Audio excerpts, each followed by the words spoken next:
আসসালামু আলাইকুম। আমাদের এই ট্যাঙ্কটার বয়স বর্তমান হচ্ছে 2 বছর। আমি 2 দিন আগে একটা ভিডিও দিয়েছিলাম যে ট্যাঙ্কটা রিস্কেপ করা হচ্ছে। এটার গ্রাউন্ড ফার্টিলাইজার কি ইউজ করছি সব কিছু ওই ভিডিওতেই ছিল। আশা করি যে আপনারা দেখলে খুব সুন্দরভাবে বুঝতে পারবেন।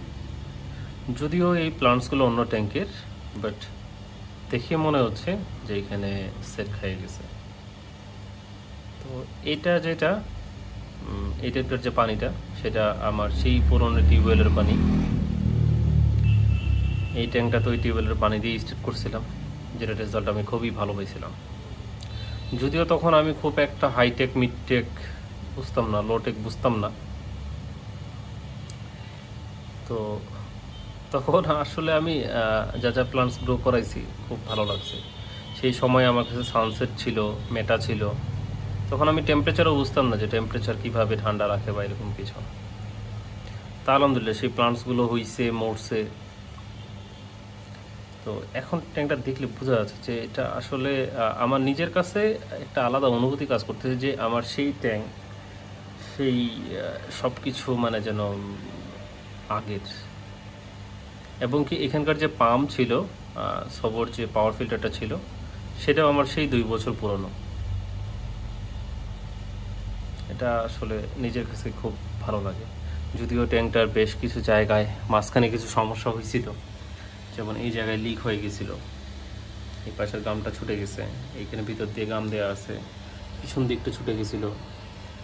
তা আলহামদুলিল্লাহ সামনের যেহেতু ফ্লোরটা ক্লিন, তো দেখতে খুব সুন্দর লাগে।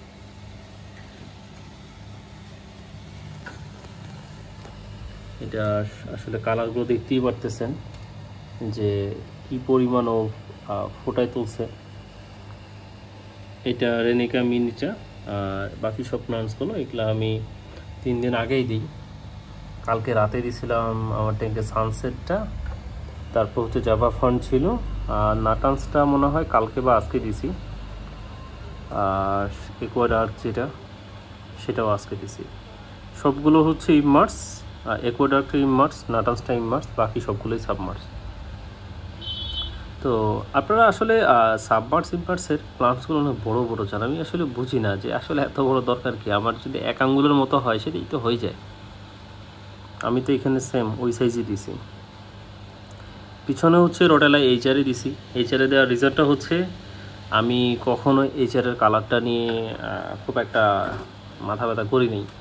তো এবার চিন্তা করলাম যে এইচআরের যদি কালারটা আনা যায়, দেখতে আরও খুবই সুন্দর দেখাবে, বা আমার যে লিস্ট, সেই লিস্টে এটা খুব ভালো হবে যে আমি পিকটা তুলতে পারবো। আমার প্রায় 60-50টার মতো পিক আছে আমার পেজে এবং বাকি কয়েকটা গ্রুপে, যেগুলোতে আমি খুব সুন্দরভাবে আমাদের যে কালার আমরা আসলে গুগলে যা দেখি সেটা তুলে ধরার চেষ্টা করছি। আলহামদুলিল্লাহ হয়তো বা আমি সাকসেস, আমি শিওর না। বড় ভাইরা অ্যাপ্রিসিয়েট করে, বাট কখনো ওইভাবে শোনা হয় নাই। তো ভালো লাগে আসলে। জাভা ফান্ডটা আমার হাইটেক সেটআপটাতে ছিল, এটা রিস্কেপ করলাম। তো ওখানে আর এটা রাখবো না, কারণ এটা একুয়াস হইলে রুটগুলো নিয়ে যাচ্ছে, যেটা আমার জন্য পরে ঝামেলা হইতে পারে। তো জাভা ফান্ডটা আমি এই ট্যাঙ্কেও থাকবে কিনা আমি শিওর না। এটা দেওয়ার রিজনটা হচ্ছে যাতে আমার অতিরিক্ত CO2 যেটা, সেটা জন্য খুব সুন্দরভাবে ও খায় নেয়। তারপরে হচ্ছে এটা হচ্ছে ডিসেন্সিস পার্পেলটা, দেখতে মাশাআল্লাহ খুবই সুন্দর, কালারটাও খুবই সুন্দর লাগতেছে। তো দেখা যাক, এটা আমি অবশ্যই আপনাদেরকে 1 মাস পরে আপডেট দিব যে প্লান্টসের গ্রোথ কীরকম হইলো না হইলো, এ টু জেড সব কিছু। আসলে এই যে ফার্টিলাইজারটা আমি ইউজ করছি, এটার কখনো আসলে পার্সোনালি রিভিউ আমি কখনো কোনো ভিডিওতে দেই নাই। তো এইবার একটা রিভিউ হয়ে যাবে, প্লাস আপনাদেরও দেখা হয়ে যাবে যে আমি কোন ফার্টিলাইজার কীভাবে ইউজ করি। তো এটাতে লিকুইড ফার্টিলাইজার কোনো ইউজ করার কোনো চিন্তা ভাবনা নাই, দেখি তারপর কি হয়।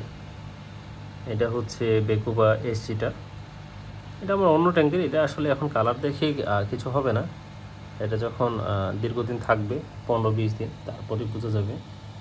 এখানে রোডেলা বনসাই। আসলে আমার এই ট্যাঙ্কটাতে চিন্তা ভাবনা ছিল যে ভালো কিছু একটা হয়তো বা শেপ দেওয়ার, বাট সেরকম মনে হয় না হবে।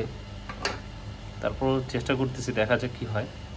আর রেনিকা মিনিটা নষ্ট হয়ে গেছিলো, আমার যে ট্যাঙ্কি ছিল ওটা নিউট্রিশন শেষ হয়ে গেছিলো, তো এটা ধীরে ধীরে নষ্ট হয়ে যাচ্ছিলো, যার কারণে এই ট্যাঙ্কে শিফট করা।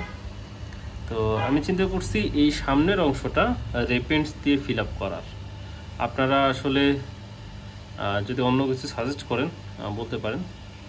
মন্টি কার্লো প্রথমে দিতে চাইছিলাম, পরে বড় ভাই বলল যে কুবাটা দেন, কুবাটা ম্যানেজ করতে পারি নাই। তো এখন চিন্তা করলাম যে রেপেন্টসটা দিব। যখন আসলে প্রয়োজন পড়ে সেই সময়গুলো পাওয়া যায় না, বাট যখন প্রয়োজন পড়ে না ঠিকই ওই প্লান্টসগুলো থাকে। তো এখানে দেখা যাক আসলে কি হয়। যে পরিমাণ প্লান্টস আছে আর ট্যাঙ্কে নিউট্রিশন আছে, কোনো রকম এলগি আসবে না আশা করা যায়। যেহেতু দীর্ঘদিন ধরে এরকম আসলে প্লান্টস দিয়ে ট্যাঙ্ক ভরায় করতেছি আমি, তো ছোটোখাটো যতটুকু এক্সপিরিয়েন্স আছে অতটুকু থেকে আশা করা যায় যে এলগি হবে না ট্যাঙ্কে। যদিও লাইট CO2 সব কিছু অনেক বেশি, বাট দেখা যাক কি হয়। আমি মূলত এই ট্যাঙ্কটাতে HRA দেওয়ার, আমি আবার বলে দিলাম যে HRA দেওয়ার রিজন একটাই, যে আমি এটার কালারের একটা পিক রাখতে চাই আমার গ্যালারিতে, যেটা দেখতে খুব সুন্দর লাগবে। এখন দেখা যাক কি হয়। আর ইমার্স প্লান্ট যদি আপনারা চান দিতে পারবো, যদিও ইমার্স সাবমার্স মিলায় এখন সেল করতেছি, বাট ইমার্সের থেকে সাবমার্সে আমার খুবই পছন্দ। নাটাসটাও ওটা ইমার্স, জাস্ট HRA আর বাকি সবগুলো সাবমার্স। এটি ফিল্টারেশন ব্যবস্থা আসলে ওই আগেরটাই আপনাদেরকে তো বলছিলামই, এই ভিডিওতেও আছে যে একটা এখানে 2টা চেম্বার আছে।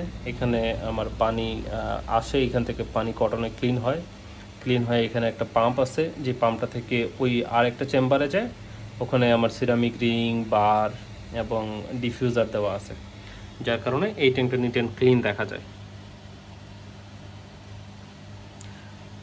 তো এই ছিল আজকের এই ভিডিওটা। আমি তারপর আসলে অবশ্যই আপনাদেরকে আপডেট দেওয়ার চেষ্টা করব, যাতে আপনাদেরকে আপডেট দিতে পারি।